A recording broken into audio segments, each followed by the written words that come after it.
खड़गे जी, सोनिया जी, शरद पवार जी, भगवंत मान जी, चंपा सोरेन जी, अखिलेश यादव जी, तेजस्वी यादव जी, सीताराम येचुरी जी, फारूक अब्दुल्ला जी, डी राजा जी, भट्टाचार्य जी, महबूबा मुफ्ती जी, Derek O'Brien जी, कल्पना सोरेन जी, ट्रिची सिल्वा जी, सुनीता केजरीवाल जी, देवराजा जी, तिरुटोल जी, खुर्रम अनीस उमर जी और नटराज के चैंपियन।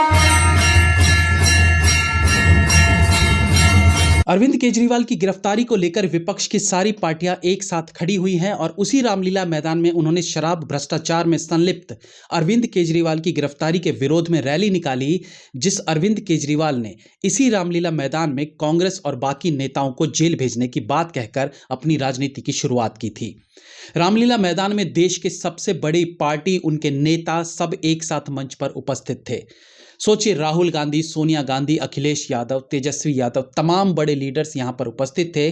तो कायदे से यह होना चाहिए था कि इस रैली में, रामलीला मैदान में इतनी भीड़ होनी चाहिए थी कि लोगों को मैदान के बाहर भी खड़े होने की जगह नहीं मिल पाती। लेकिन हकीकत इससे बिल्कुल अलग थी।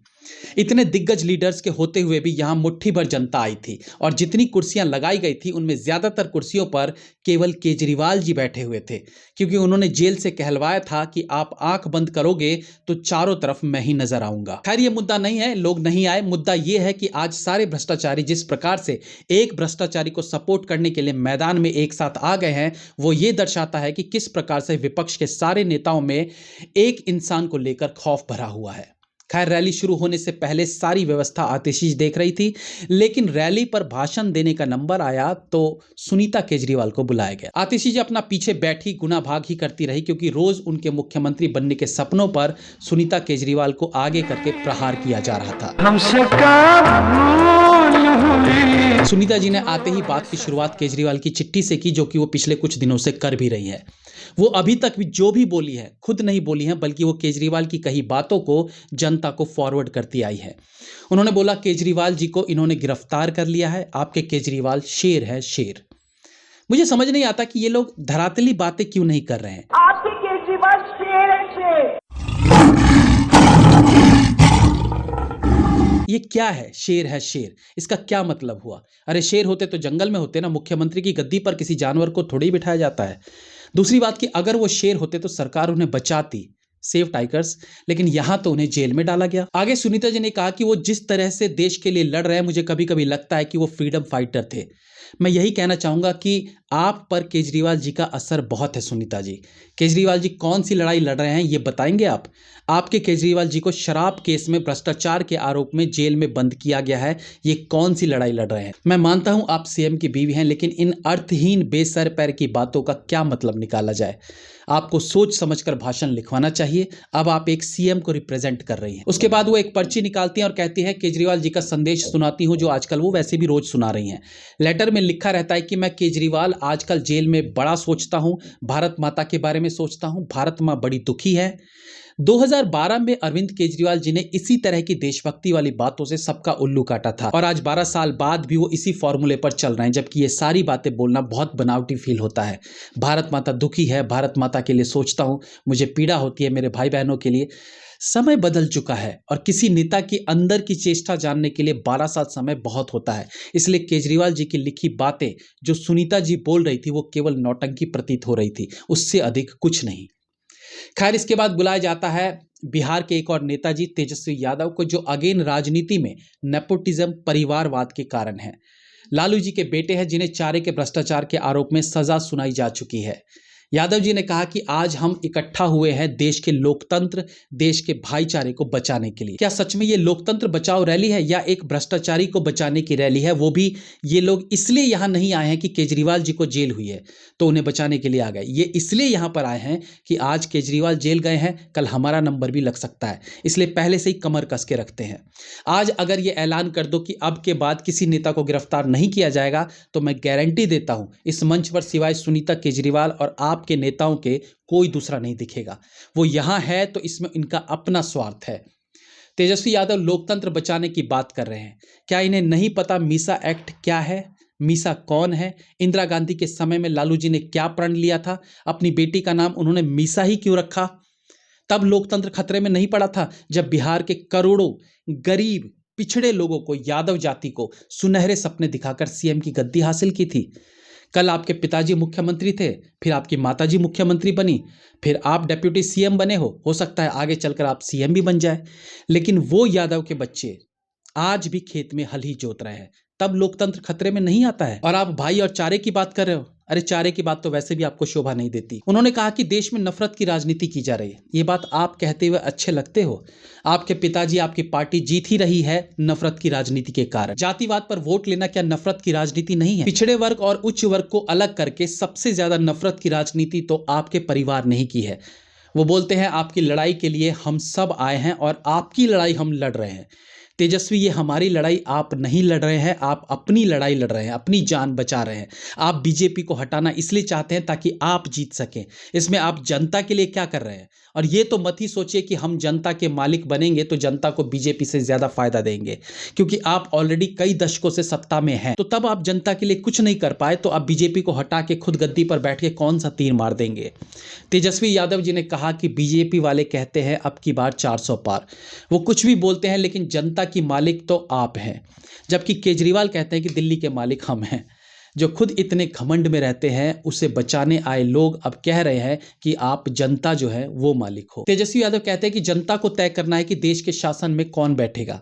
मैं कहना चाहता हूं कि तेजस्वी यादव जी, जनता ने ही तो तय करके मोदी जी को शासन करने का मौका दिया है। वो अलग बात है कि वो खुद को शासक नहीं सेवक कहते हैं। समझ का फर्क है। आप जनता का शासक चाहते हैं, जनता ने सेवक को चुना है। तेजस्वी जी कह रहे हैं आज देश में अघोषित इमरजेंसी लागू हो चुकी है, जबकि तेजस्वी जी को अपने पिताजी से पूछना चाहिए कि इमरजेंसी क्या होती है। आप तो तब शायद पैदा भी नहीं होंगे, लेकिन लालू जी जरूर जानते होंगे। इमरजेंसी होती तो आज आप जगह जगह सरकार के खिलाफ इतनी बेबाकी से नहीं बोल रहे होते। जाइए पहले इंदिरा गांधी जी के समय वाली इमरजेंसी के बारे में पढ़िए, तब शायद आपको पता चलेगा कि तानाशाही क्या होती है, इमरजेंसी पीरियड क्या होता है। अच्छा, तेजस्वी यादव जी के भाषण के बीच बीच में पीछे हेमंत सोरेन की पत्नी और केजरीवाल जी की पत्नी हंसते हंसते कुछ बातें करते भी दिखते हैं। अच्छा, हमारे देश में ये भी एक हास्यप्रद बात है कि दो महिलाएं साथ में हुई नहीं कि दोनों के बीच गर्मा गर्म बातें चालू हो जाती है। बट बुरा लगा कि दोनों के पति जेल में हैं और यहाँ दोनों वुमेन टॉक में बिजी है। Women will always be women. माताएं बहनें क्रोधित ना हो, हमने सिर्फ man will always be man वाली लाइन में केवल जेंडर चेंज किया है। इसके बाद तेजस्वी यादव जनता से पूछते हैं, बताइए मोदी जी ने कितनी नौकरियां दी? जनता की तरफ से आवाज गूंजी कि तभी खुद तेजस्वी जी कहते हैं किसी को नहीं। ये उनके लिए मोई मोई मूवमेंट था। नौजवानों से पूछना चाहते, बताओ कितने नौजवान यहाँ जो है मोदी जी ने नौकरी दिया? हाथ उठा के बताइए। कोई नहीं मिलेगा। फिर कहते हैं हमने बिहार में 5 लाख नौकरियां दी जब कांग्रेस और लेफ्ट के साथ उनका अलायंस था। तेजस्वी जी, 5 लाख नौकरियां आपने दे दी होती तो बिहार का युवा बिहार में होता, देश के दूसरे राज्यों में नौकरियां नहीं कर रहा होता। खैर, मैं अगर 2.5 घंटे के इवेंट पर वीडियो बनाने लगूंगा तो 5 घंटे की वीडियो बनेगी। इसलिए अब दूसरे विपक्षी नेता पर आते हैं। मंच पर आते हैं अखिलेश यादव जी, जिन्हें लगा वो दिल्ली में नहीं बल्कि अपने कार्यक्षेत्र में है, अपनी उन जनता के बीच भाषण दे रहे हैं जो उनके हर बेवकूफ़ी भरे लाइन्स पर सीटियां बजाती है। वो कहते हैं ये लोग जो कह रहे हैं 400 पार। अखिलेश जी को लगा कि 400 पार की बात सुनते ही जनता की तरफ से तालियां सीटियां बजनी शुरू हो जाएंगी। इतनी आवाज आएंगी कि उन्हें आगे भाषण देने से पहले एक पॉज लेना पड़ेगा, लेकिन ऐसा कुछ नहीं हुआ सिवाय कि उन्होंने पॉज लिया। जनता की तरफ से कोई प्रतिक्रिया नहीं हुई तो उन्होंने अपनी 400 पार वाली लाइन को दोबारा दोहराया। 400 पार। ये लोग जो नारा दे रहे हैं 400 पार। लेकिन बात फिर भी नहीं बनी। आगे बोले कि अगर बीजेपी को पता था 400 सीट्स आएंगी तो फिर केजरीवाल को गिरफ्तार क्यों किया? किस बात की घबराहट है? मेरा सवाल है, क्या इस लाइन का कोई अर्थ है? 400 पार का अर्थ है कि बीजेपी को विश्वास है कि वो भारी वोटों से जीतेंगे। केजरीवाल को भ्रष्टाचार के आरोप में गिरफ्तार किया गया है, तो दोनों बातें एक कैसे हुई? आगे वो बोलते हैं मैं उत्तर प्रदेश से आया हूं, उत्तर प्रदेश ने बीजेपी को मौका दिया, वो स्वागत भी जोरों से करते हैं और विदाई भी। हालांकि उत्तर प्रदेश, सॉरी ये तो यादव जी बोल रहे थे। और मैं तो उत्तर प्रदेश से आता हूँ, और मैं तो उत्तर प्रदेश से आता हूँ। हालांकि उत्तर प्रदेश ने योगी जी का पिछले 17-18 साल से स्वागत ही किया है, जिसकी विदाई की है वो रैलियां कर रहे हैं। कमाल की बात तो यह है कि इस गठबंधन रैली में अगर निर्णय हो जाता कि प्रधानमंत्री के लिए ये कैंडिडेट रहेगा, यकीन मानिए मंच पर केवल उसी पार्टी के नेता रह जाते जिस पार्टी का प्रधानमंत्री कैंडिडेट तय होता, और ये गठबंधन उसी क्षण बिखर के अपने अपने क्षेत्रों में जा चुका होता। मंच पर सुनीता केजरीवाल के साथ वो वो सोनिया गांधी बैठी थी जिन्हें निस्तो नाबूद करने के लिए, जिनके भ्रष्टाचारों की पोल खोलने के मकसद से ही अरविंद केजरीवाल राजनीति में आए थे। ये देश की विडंबना ही है कि आरोप लगाने वाला और आरोपी साथ में बैठकर भ्रष्टाचार की लड़ाई लड़ रहे हैं। इसके बाद शरद पवार जी भी मंच पर अपनी बात रखते हैं, लेकिन मैं उनकी बातों को काट नहीं सकता क्योंकि मुझे समझ नहीं आया कि वो बोल क्या रहे थे। इसके बाद राहुल गांधी जी ने आकर लिस्ट पढ़ी और हमें पता चला कि आज मंच पर कौन कौन मौजूद है। खड़गे जी, सोनिया जी, शरद पवार जी, भगवंत मान जी, चंपा सोरेन जी, अखिलेश यादव जी, तेजस्वी यादव जी, सीताराम येचुरी जी, फारूक अब्दुल्ला जी, डी राजा जी, भट्टाचार्य जी, महबूबा मुफ्ती जी, डेरेक ओब्रायन जी, कल्पना सोरेन जी, पीसी सिल्वा जी, सुनीता केजरीवाल जी, देवराजा जी, तिरुटोल जी, खुर्रम अनीस उमर जी। आगे उन्होंने कहा कि केजरीवाल और हम एक साथ एक दिल में बसते हैं। हालांकि राहुल गांधी का भाषण और उनका सेंटर पॉइंट एक ही होता है, मोदी और कुछ बड़े व्यापारी अडानी और अंबानी जैसे। उनके भाषणों की सुई घूम फिरकर इन्हीं पर अटकती है और इस पर क्या ही बात करें। राहुल जी ने कहा, मुझे बताइए नोटबंदी से किस गरीब आदमी को फायदा हुआ, किस दुकानदार को फायदा हुआ। सही बात है, इन्हें फायदा अभी ना हुआ हो, लेकिन आगे के लिए फायदा जरूर होगा। लेकिन इसमें नुकसान हुआ है भ्रष्ट नेताओं का, जो काले धन से इलेक्शन को जीतने की तैयारी करते थे। नुकसान हुआ कश्मीर में आतंकवाद को बढ़ावा देने वाले उन लोगों को जो भारत से कश्मीर को अलग करने के सपने देखते थे। और कहीं ना कहीं नोटबंदी एक बड़ा कारण है कश्मीर से धारा 370 हटाने का। नोटबंदी से फंडिंग बंद हुई, आतंकवादी गतिविधियां बंद हुई और ये धारा 370 को हटाने की शुरुआत थी। कैसे कह रहे हो नोटबंदी से किसी का फायदा नहीं हुआ? अरे ये कहिए कि इसका आपको नुकसान हुआ और वही आपको पीड़ा दे रही है। उन्होंने कहा कि 40 साल में देश में सबसे ज्यादा बेरोजगारी आज है। इसे आप कैसे समझेंगे? उन्होंने 40 साल क्यों बोला? ठीक है, सबसे ज्यादा बेरोजगारी कह के उन्होंने 40 साल में अपने कार्यकाल की इज्जत बचा ली, लेकिन बाकी के 30-35 साल का क्या जब कांग्रेस का राज था? मैं अभी बेरोजगारी के असल दौर पर तो जा ही नहीं रहा हूं। राहुल जी की हल्की बातें यहां भी देखने को मिलती है। राहुल जी ने कहा, मैंने एमएसपी की बात की, किसानों की बात की, जाति जनगणना की बात की, युवाओं के रोजगार देने की बात की। तो भैया 70 साल के विशाल कार्यकाल में आपने ये सब क्यों नहीं किया? और जब सत्ता आपके हाथ से चली जाती है तब आप कह रहे हो कि हम ये सब करते। इनका कहना है कि चुनाव से कुछ दिन पहले इन्होंने 2 सीएम को जेल में क्यों डाल दिया? 6 महीने पहले डाल सकते थे, 6 महीने के बाद डाल सकते थे, लेकिन नहीं, चुनाव के समय में डाला। राहुल गांधी जी को कैसे बताए कि अगर चोर ने चोरी आज की है तो उसे 6 महीने बाद जेल में कैसे डाला जा सकता है, या चोरी करने से 6 महीने पहले कैसे जेल में डाला जा सकता है? तो राहुल जी की पोल इसी बात से खुल गई। उनके कहने का मतलब था कि चुनाव से 6 महीने पहले जेल में डाल देते या 6 महीने बाद जेल में डालते तो उन्हें कोई परेशानी नहीं होती। केजरीवाल की गिरफ्तारी से उन्हें केवल दिक्कत यही है कि अभी नहीं डालना चाहिए था। लेकिन राहुल जी, कानून तो अपने हिसाब से चलता है ना। राहुल जी ने कहा कि अगर बीजेपी मैच फिक्सिंग करके चुनाव जीत गई और उसके बाद वो संविधान बदलेगी तो देश में आग लगेगी, देश नहीं बचेगा। मतलब इन्होंने अभी से बता दिया कि बीजेपी के जीतते ही ये लोग देश में दंगे चालू करवा देंगे। आजकल नेता इतने शरीफ हैं कि मंच पर खुद इन बातों का ऐलान कर बैठते हैं। अच्छा, मंच पर हर नेता एक ऐसी लाइन लेकर आता है जिससे उसे उम्मीद होती है कि पब्लिक शोर मचाएगी। और पंजाब के सीएम भगवंत मान की वो लाइन थी कि ये देश किसी के बाप की जागीर नहीं है।